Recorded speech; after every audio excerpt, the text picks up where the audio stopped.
এইটো আমি সকলোৱে জানো যে ভাৰত প্ৰথমতে বহুত ধনী আছিল, কিন্তু সময়ৰ পৰিৱৰ্তনত বিদেশী আক্ৰমণে ইয়াক আৰ্থিকভাৱে পিছুৱাই পেলালে।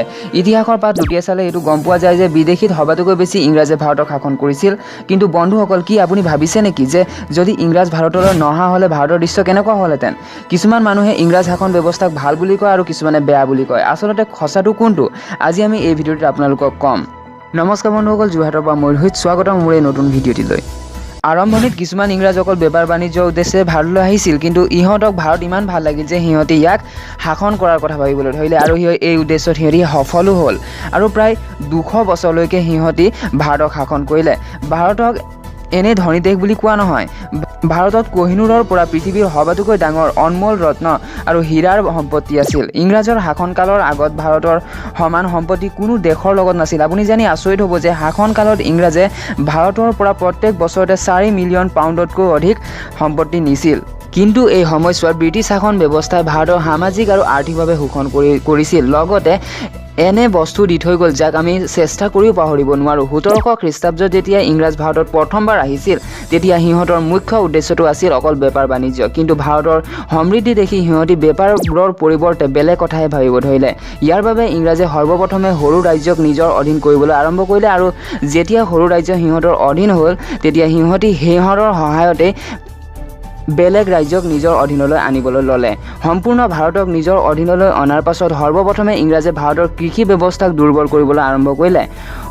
পৰম্পৰাগত খেতিৰ ঠাইত কৃষকক চাহ, তাম্বাকু, কপাহ আদিৰ খেতি কৰিবলৈ বাধ্য কৰোৱা হ'ল। এই সকলো খেতি সিহঁতে বেলেগ দেশত এক্সপৰ্ট কৰি সিহঁতি অত্যাধিক লাভ কৰিব বিচাৰিছিল। ইংৰাজী জমিদাৰৰ পৰা মাতি লৈ নতুন জমিদাৰ বনালে যাতে সিহঁতি ইংৰাজৰ প্ৰত্যেকটো আদেশ মানক। টেক্সটো বৃদ্ধি কৰোৱা হ'ল, যিয়ে প্ৰথমৰ পৰাই ঋণত প্ৰৱেশ কৰা কৃষকৰ অৱস্থা আৰু বেছি বেয়া হ'ল। সেইকাৰণে এইটো ক'ব পৰা যায় যে যদি ব্ৰিটিছ ভাৰতলৈ নহা হ'লে ভাৰত কৃষিৰ ক্ষেত্ৰত আজিৰ তুলনাত বহু বেছি আগত হ'লহেঁতেন। এয়াই নহয়, ইংৰাজে ভাৰতৰ কপাহ ব্যৱসায়কো সম্পূৰ্ণৰূপে শেষ কৰি দিলে।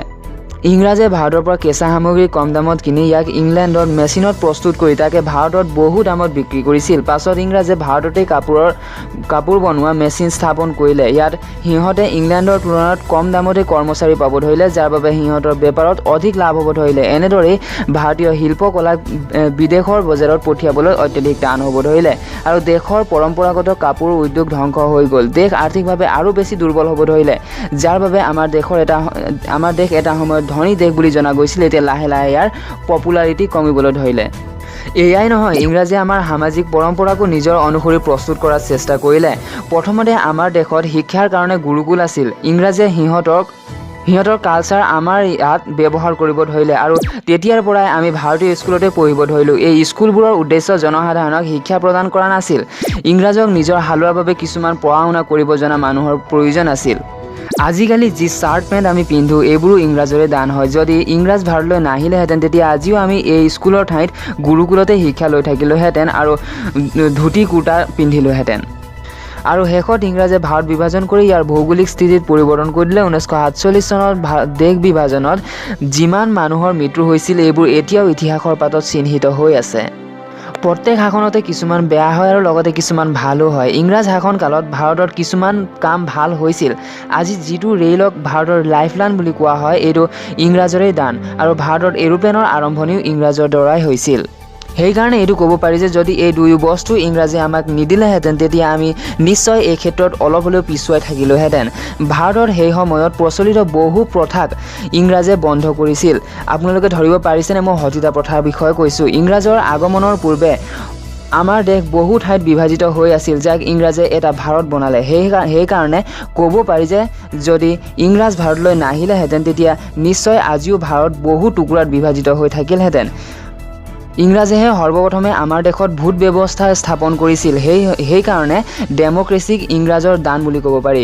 ইয়াৰ লগতে ইংৰাজে ভাৰতত বহু ভৱনৰ নিৰ্মাণ কৰিছে, যাৰ ওপৰত আজি আমি গৰ্ব কৰোঁ।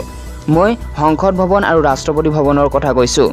গতিকে বন্ধুসকল, আজিলৈ আশা কৰোঁ আপোনাক এই ইনফৰমেশ্যনটো অলপ হ'লেও ভাল লাগিল। যদি ভাল লাগিল, ভিডিঅ'টিক লাইক কৰিবলৈ নাপাহৰিব, লগতে চেনেলটোক ছাবস্ক্ৰাইব কৰি দিব আৰু ওচৰত যিটো বেল আইকন আছে তাত অল ছিলেক্ট কৰি দিব, যাতে অনাগত দিনত আহিবলগীয়া আমাৰ নতুন ভিডিঅ'ৰ ন'টিফিকেশ্যনবোৰ আপুনি পাই থাকে।